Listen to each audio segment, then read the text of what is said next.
You are now listening to the Pelicans postgame report. Flash report. For all things Pelicans, you're now listening to the Pelican postgame report. I'm Big Q. We got DC chiming in. Much love to the fam. Appreciate y'all for being in this installment of PPR. Y'all do me a service. Hit the like button, hit the subscribe button, hit the bell notification for future reports from the Pelican postgame report. The best in the biz, man. Much love to you, the dedicated flock, man, for keeping up with these Pels, man. The Pelicans got a lot of positive stuff going on, man. We won't talk about this installment of PPR. And reports indicating the Pelicans have expressed interest. And we did a previous Pelican postgame report, but we're going to kind of do a deeper dive into this installment of here. So y'all hit that like button as we get underway. So this is what I got currently on screen is this is the remaining free agents, top 50 list of free agents that's currently out there. As you can see, it's dwindled down to these 12 or so names that we see here out here. And we see among the second list name is Jonathan Kuminga there, who's a restricted free agent currently with the Golden State Warriors. And the Pelicans, obviously, man, is being circulated pretty heavily that the Pelicans have an interest in Jonathan Kuminga. And we're going to get right into it. So shout out to Sports Illustrated via the Pelicans there. Thank you guys for doing a wonderful job letting us know. As I'm updating the flock, it's a surprise team interested in Kuminga. Like I said, we talked about this. This is sourced from NBA insider Jake Fischer's tweets about the team and what he believes is going to go on with the what he perceives as Kuminga is listed as a polarizing player and is listed as a top prospect during the draft and has blossomed somewhat in Golden State. And due to limited playing time and opportunities, he's played 47 games last season, averaged over 15 points per game, both regular season and playoffs, and emerged as a breakout player in the conference semifinals despite the absence of Steph Curry. So as the article kind of indicates there, it talks about the fact that in 5-game series against the Timberwolves, Kuminga averaged almost 21 points a game on a remarkable 54.3% shooting and 42% shooting from downtown. In an expanded role, he proved that he could be a crucial player to help any team, not alone just the Warriors there. So a new report from Fischer is revealing that the surprise team in the mix for the young forward is the Pelicans. Quote, I've confirmed that the Pelicans hold an interest in Kuminga, but various teams' salary cap experts have pointed out to me that New Orleans has no easy route to take Kuminga on its books at his desired contract range. The cap gymnastics needed to keep the Pelicans out of the luxury tax, which has been a perennial priority for ownership, are described as considerable. Now, he remains a restricted free agent with a almost $23 million cap hole, but the talks around long-term deals seem to hit a stalemate. The base year compensation rule means that the Warriors can only take half of Kuminga's new salary in a sign-and trade. So if Kuminga does sign in the 25 to 30 million range, the Warriors can only take back 12.5 to 15 million. So a trade involving Herb Jones, Jordan Hawkins, and a first-round pick would be viable and indeed interesting to the Warriors. So what do you guys think about that? We're going to bring DC, and I know he's chomping at the bit to get in on this. DC, you heard what I said, man. Let's go over it. What is this chomping at the bit, bro? What you talking about? I think you got some curry wings you was eating. You chomping at the bit to talk some Pelicans, bro. Chomping at you hungry? DC chomping at. You need to get DC big. You need to get big. You some food, man. This flash report ain't going fast. DC chomping at. Man, go ahead with Kuminga, man. What you got? Check it out, man. Jonathan Kuminga, man. Don't it sound like a good name for the Cucamonga Cracker Killers? Kuminga? Never mind. But anyway, the Cucamonga what? Cracker Killers. Oh my goodness! Go ahead, bro. Yeah, man. I seen them play on next Friday, man. But anyway, I don't know, man. If there's any truth to this, because you're giving away her to get Kuminga. I guess if you're gonna flip it for additional picks or something like that. I don't see his fit fully on the team.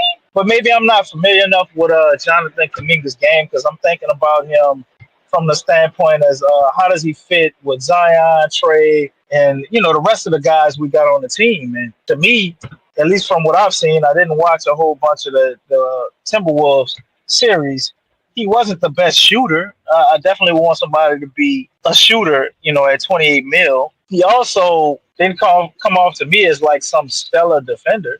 So you're giving up a great defender at Herb. I guess maybe he must be good enough for us to be considering it. Or we could be looking, I guess, to just move him for additional picks. But either way, man, I'm not crazy about this move just because it's a little confusing what we're doing with the roster.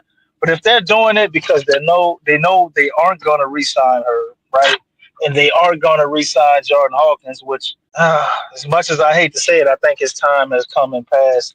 And with the Pels, he's one of the only guys on the team as of right now that you just know he's not going to give you much defensively at all. The guy hasn't gained any strength in almost 2 years in the NBA. Excellent shooter when everything is going right, but other than shooting, it doesn't provide you with anything. So if they're moving on from him, they know they're moving on from her. I guess it would be a smart move if they could find a way to pick up, and then you either see how it goes or you flip him for extra assets as well. Because we still have Sadiq Bey, and you drafted Micah Peavy. They let go of Brandon Boston, which you could have still held on to him, or maybe he's still in the fold somewhere on a cheap contract, and they cut him to try to do this Kuminga thing. And if that doesn't work, then they can just pivot and go back and pick up Brandon Boston to have an extra wing. The Pels are pretty much still under construction, and they're obviously looking to make a lot of different moves, man. So I think that is a very good thing that they're not just sitting stagnant and being complacent with what they have. But it's also a very confusing thing on what exactly they're going to do. And they're not making that easy to figure out because the Pels are interested in every damn body because they also were interested in Russell Westbrook as well, right? I was hearing. So this is it's a little intriguing, though, to see how this plays out. And if they don't do this deal, it's still very intriguing to see how it plays out with Herb, see if they move on from him. Yeah, this is a thing, DC. They've been a stance on not getting rid of Herb Jones. I think he's been listed on different reports as untouchable. There is stuff about Jordan Hawkins. We talked about that, that he could easily be viewed as a person, a trade piece to be moved out because of what we see in Reeves, who's there, who some view as more complete than him, and at a cheaper dollar figure. So that's definitely on the table. So, I mean, it's a lot of things swirling around dealing with the Pelicans and what Joe Dumars is contemplating, man, in terms of the Kuminga thing. I like you, I talked about this on the previous Flash Report about Kuminga, that I don't think this is a route. I don't see how he fits there as well, how current coach will be able to get Kuminga. He's an incredibly talented player. But I just see all of a sudden the Pelicans have this real super interest in all these these Golden State Warriors players, man. It's very interesting, man. So interesting is all I can say about the Kuminga thing. We'll see what becomes of it. There is one other caveat, though, Q. This is the unspoken I guess thing you can throw out there. What if the Pels have already made a decision of moving on from Zion? They already know that they're going to do this. What they're going to let him play to build his value back up, and I guess be able to trade him for something meaningful, right? Then them getting Jonathan Kuminga makes a lot of sense to me. Because from what I see, Jonathan Kuminga is a guy that, he's kind of strong, nice sized guy, okay 3-point shooter, but, he kind of can make a living on driving to the lane.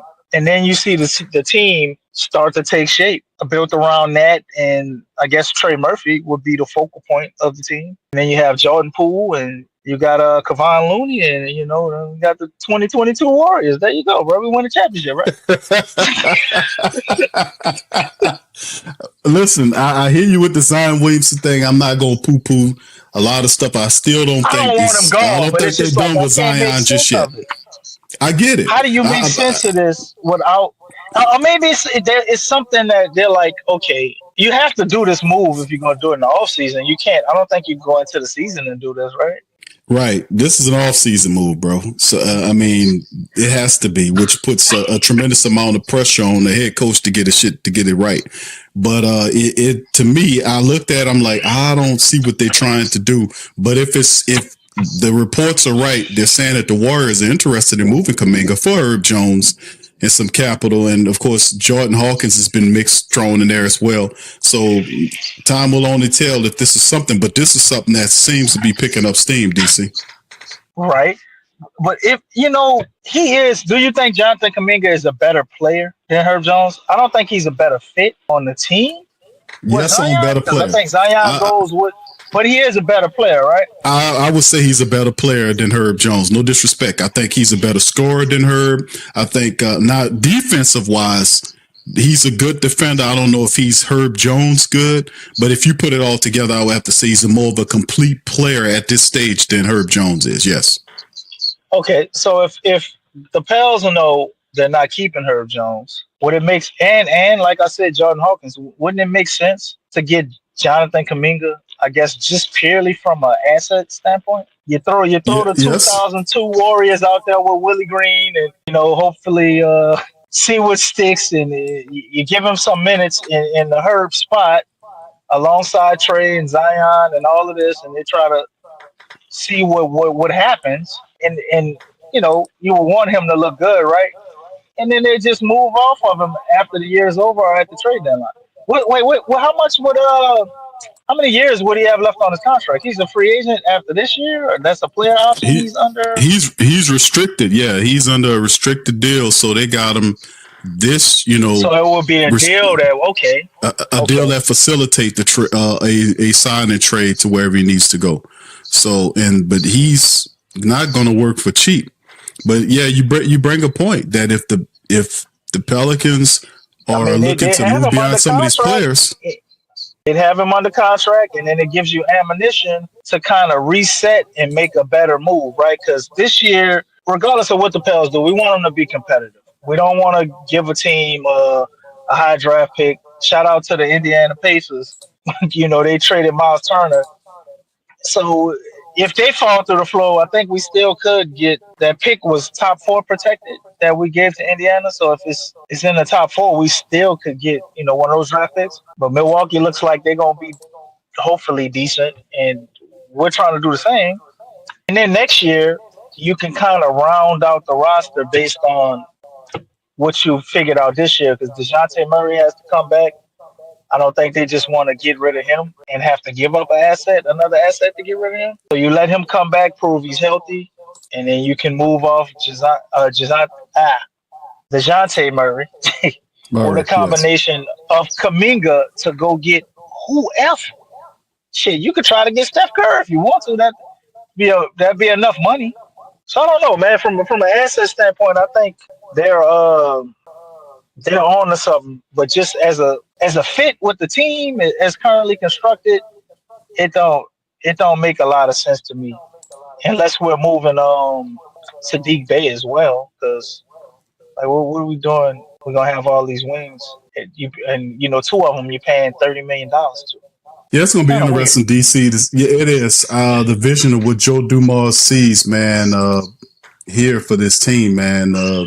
It's gonna be exposed thoroughly. I mean, and about time we get ready to hit that season with Summer League coming in, as you can see, man, they're expanding out. They definitely having more of a expanded view of what the future of the team looks like.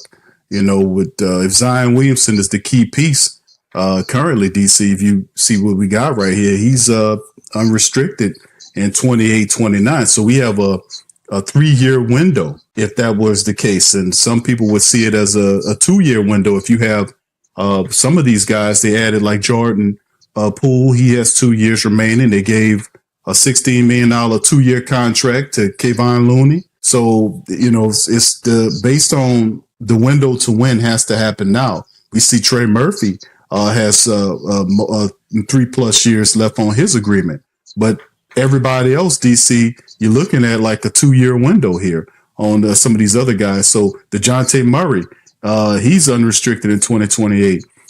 what happens with him? He seems to be a big question mark as well. Does he fit in the future plans of the Pelicans, eating up $30+ million in contract? So it's going to be interesting. And plus, we talked about, Herb Jones. Herb Jones has a very agreeable deal. 14 this year, 15 next year, and he's unrestricted in 27. So a lot of people could be seeing the Kuminga move for Herb. It depends on Joe Dumars and Weaver's vision of what they got going on. You mentioned Jordan Hawkins. Jordan Hawkins got a couple years remaining on his deal. Jose Alvarado got a couple years remaining on their deals for some of our veteran players. So, I mean, it's going to be interesting. Some of the long-term, we see Zion and Trey as the longer-term deals right here, DC, but everybody else, man, is kind of within that 2-year window in terms of the vets.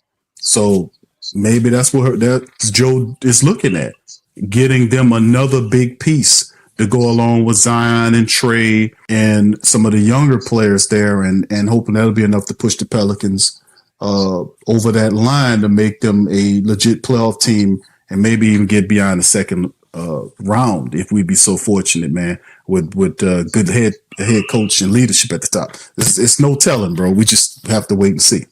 But what's your last thoughts before we in the stream?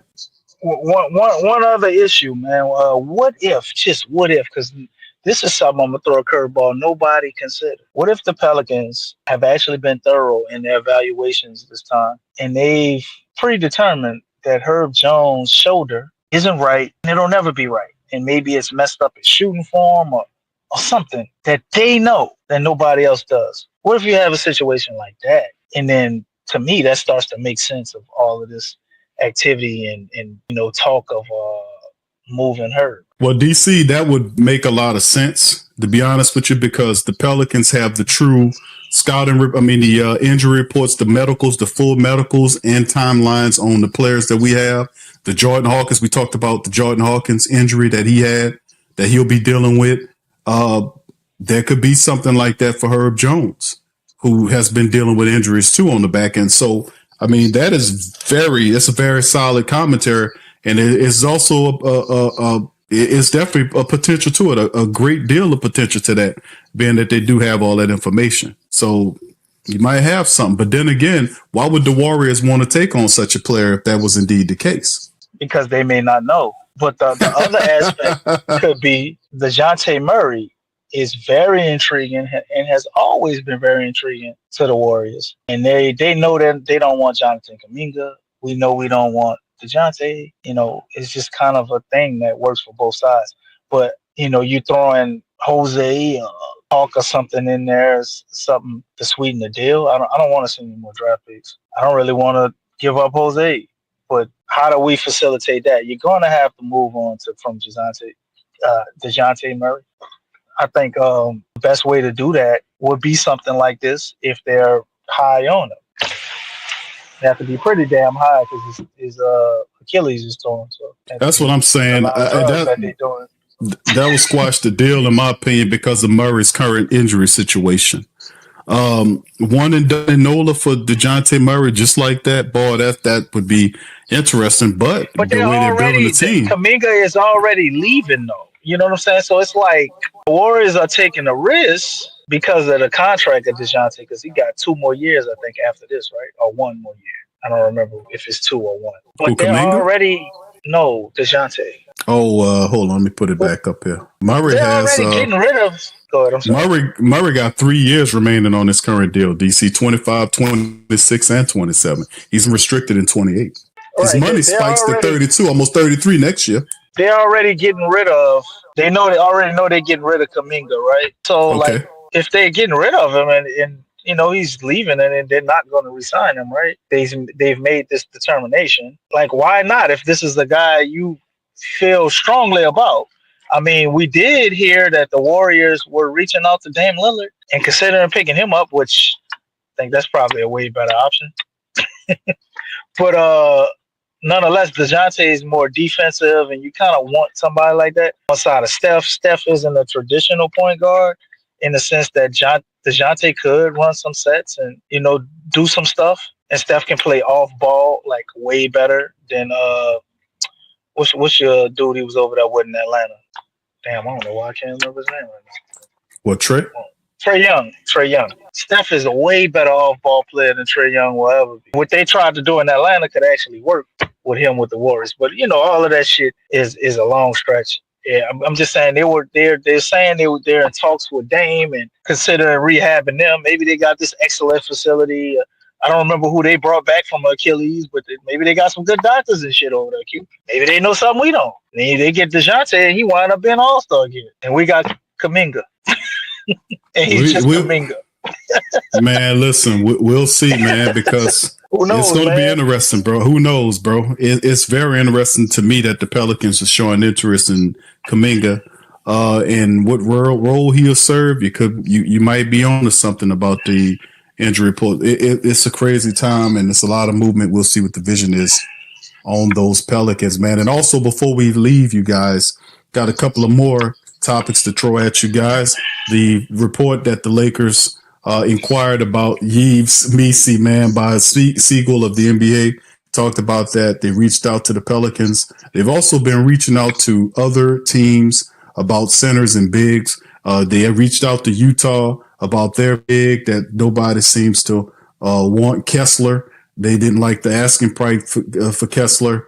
And there's other people. There's rumored that they reached out about Lively and all this kind of other stuff. So obviously the Pelicans says no to that. And of course, DC and I just talked about the fact that Jordan Hawkins is a person could be in a trade. If there is a sign and trade, he could be one of those guys that get caught up in the mix of that. We'll see. According to Scoop B, he said the Pelicans are about 3.4 under this luxury threshold and could use Jordan Hawkins in the deal to free up cap space or bring in a wing. I'm hearing one scenario is sign a vet guard, then flip Hawk for a wing help. So we're just throwing that out there for the faithful to let you know this is what's being bantered about as the Pelicans are trying to use assets to improve the team going to see. The way I get out of it is basically a situation where it's a 2-year window in terms of some of these contracts the Pelicans have, and they have to win right now, and that's the move and energy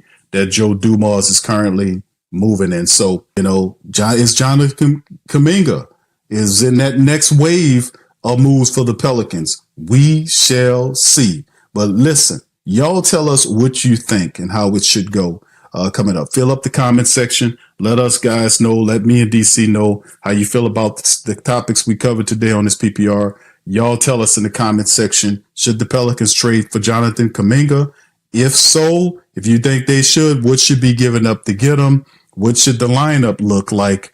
Y'all let us know in the comment section below, and we're going to holler at you on the next one. Hit the like button, hit the subscribe button, hit the share button, sub up, join PPR, man. The real deal, man, covering the Pels. Much love to y'all. We'll holler at you on the next one. Much love. Go Pels. Peace. Subscribe now and stay up to date for all things